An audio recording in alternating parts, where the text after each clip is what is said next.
फजील साहब को स्क्रीन पर ले लेता हूँ। फजील साहब, बहुत बहुत इस्तकबाल है, खैर मकदम है आपका। और मैं दो तीन खबरें यहाँ पे और देखिए, यहाँ पे जो खबर आ रही है, एक लेबनान से भी खबर है, अरब से भी खबर है, और खबर वही है। जिस तरह की बातें हो रही, जिस तरह के कार्रवाई सामने आ रही है, उससे यह लग रहा है कि चीजें जो हैं वो बढ़ती जा रही हैं। और यहाँ पे देखिए कि मैं बता दूं कि यहाँ पे कैसे जो हमला किया गया है वो मैं बता देता हूं कि शाम पर यानी सीरिया पर इजरायली जो दहशतगर्द है, ये हम नहीं कह रहे, ये अखबार लिख रहा है, उसने हमला किया है, खलखला फौजी अड्डा तबाह कर दिया है। इरना के मुताबिक, यानी न्यूज एजेंसी है ईरान की इरना के मुताबिक मीडिया जराए ने बताया है कि शाम के सूबा अल सवैदा के शुमाल में वाक़े खलखला फौजी अड्डे के ऊपर जंगी तैयारों की परवाज के साथ ही धमाकों की आवाजें सुनी गई हैं। शाम के टीवी ने भी अपने समाजी राब्ते के एक्स पेज पर एक पोस्ट में बताया है कि जनूबी शाम में वाक़े खलखला फौजी अड्डे पर इजरायली हुकूमत ने हमला किया है। इतवार की सुबह भी इजरायली फौजियों ने कंतीरा के मदाफात में खान एरनबा नामी कस्बे के शुमाल में एक दई बस्ती के अतराफ में फौजी कार्रवाई की थी। तो इस तरह की कार्रवाई बहरहाल जारी है। इसके साथ साथ अरब ने, फजील साहब, पूरी तरह से खारिज कर दिया है। अरब ने कहा है कि हम ये जो डोनाल्ड ट्रंप का ये मंसूबा है कि यहां से गजा से फिलिस्तीनियों को निकाल करके और उसे जन्नत बनाया जाए, कहा हमें ऐसी जन्नत नहीं चाहिए। तो ये आप देखिए कि इस तरह की बातें सामने आ रही। इसके अलावा मिस्र ने भी पूरी कुव्वत से, पूरी शिद्दत से खारिज कर दिया है। यहाँ जैनिन के 20,000 लोगों ने छोड़ा अपना घर आईडीएफ से परेशान होकर।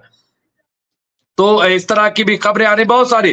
लेकिन फजील साहब, बहुत बहुत खैर मकदम है।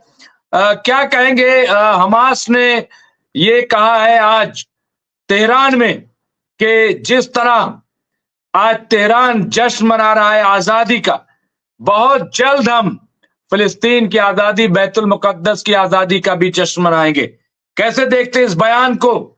15 महीने की जंग के बाद सीज फायर हुआ, ये बयान बहुत अहमियत रखता है। फजील साहब, कैसे देखते हैं? देखिए, गजा से आज अपनी सेना को, आईडीएफ के लोगों को वापस मैं एक मिनट में इस्तकबाल तो मैंने किया नहीं।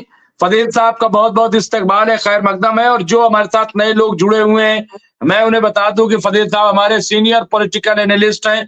फजील साहब नेशनल और इंटरनेशनल की जो पॉलिटिक्स है उस पर बड़ी गहरी नजर रखते हैं, और खास तौर से मिडिल ईस्ट और जियो पॉलिटिक्स को जिस अंदाज में ये समझाते हैं, बताते हैं, वो अल्टीमेट है। मैं उनका इस्तकबाल करता हूँ। जी फजील साहब, प्लीज।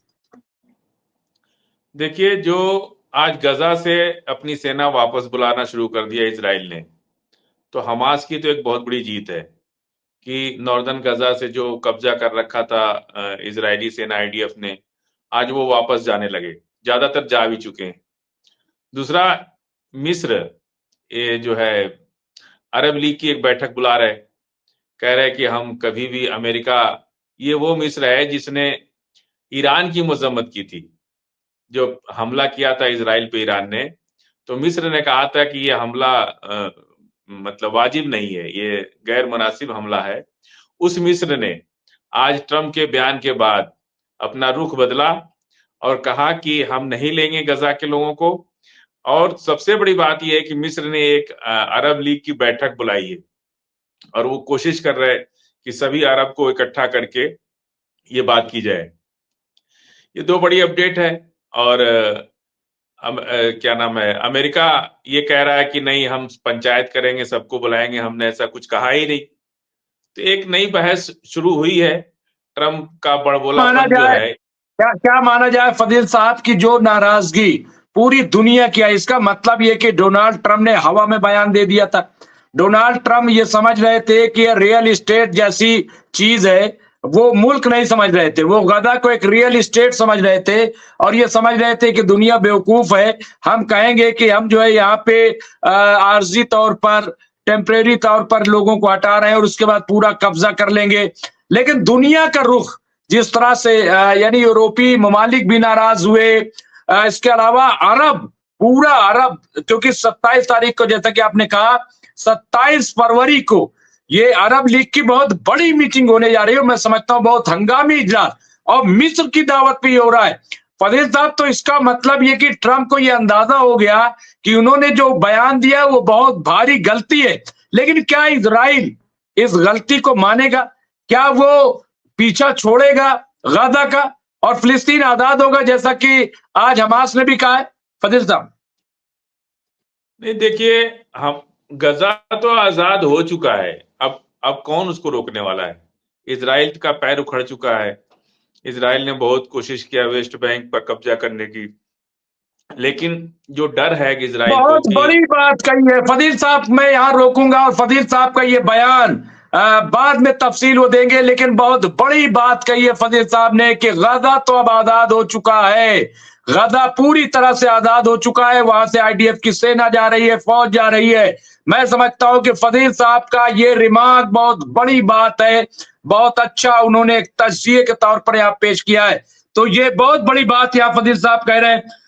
फजील साहब, बिल्कुल आप ये सही कह रहे हैं। और हमारे साथ आरिफ अंसारी साहब, मोहम्मद हुसैन साहब, राजा सिंह राजपूत साहब, नूर सर, मोहम्मद हुसैन, मोहम्मद शकील, अजमल अबरार, तबरेज आलम सिद्दीकी, अख्तर हुसैन, काशिफ जैन, तो बशीर अहमद बाबा खान, राजा सिंह राजपूत, मोहम्मद अरशद खान, तो ये तमाम, मोहम्मद अकरम, यूनुस चौवारा, अमीरुल हक, सुहेल अहमद, अब्दुल सलाम, फिरोज खान, तो बहुत से, मोहम्मद रईस, अब्दुल रहमान और जयदीप सिंह बुंदेला साहब आज 10 बजे टिक जुड़ गए थे।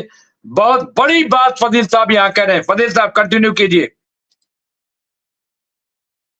जो बात हमास की हो रही थी कि हमास तो अब आजाद, फिलिस्तीन तो अब आजाद हो चुका है, वहां से सेनाएं जा रही हैं।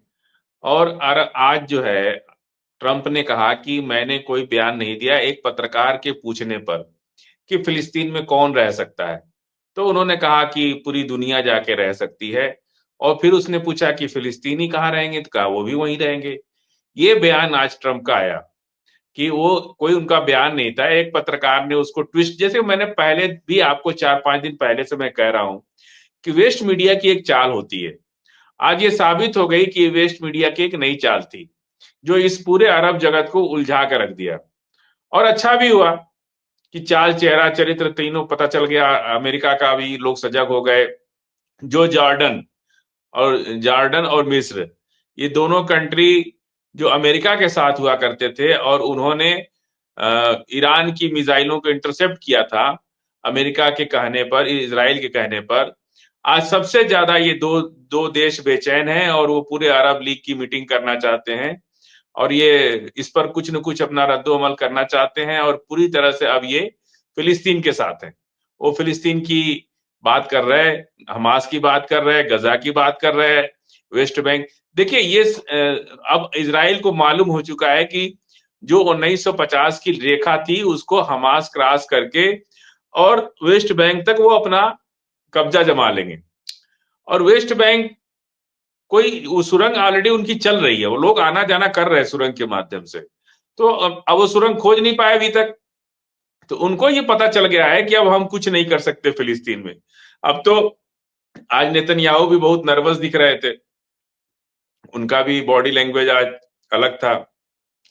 पूरी दुनिया में सिर्फ अरब जगत नहीं, यूरोपीय यूनियन के बहुत से देशों ने अमेरिका के इस बयान का खंडन किया है, मजम्मत की है, कहा है कि यह गैर मुनासिब बयान है, इस पर बात ही नहीं होनी चाहिए। और टर्की ने तो कह दिया कि इस पर कोई चर्चा ही नहीं होनी चाहिए। ये बेकार की बात है, इस पर कोई बहस करना या इस पर कोई बात करना ही बेकार है। तो अब देखिए, एक बयान ने पूरा टर्की, ईरान, अरब जगत सबको एक कर दिया और पूरी दुनिया में अमेरिका अलग थलग पड़ गया। अमेरिका जहां जो है उसको पता है कि अरब में डिस्टर्ब करने का मतलब चाइना और रूस को मजबूत करना। बिल्कुल क्लियर कट बात है। जी मुमताज भाई।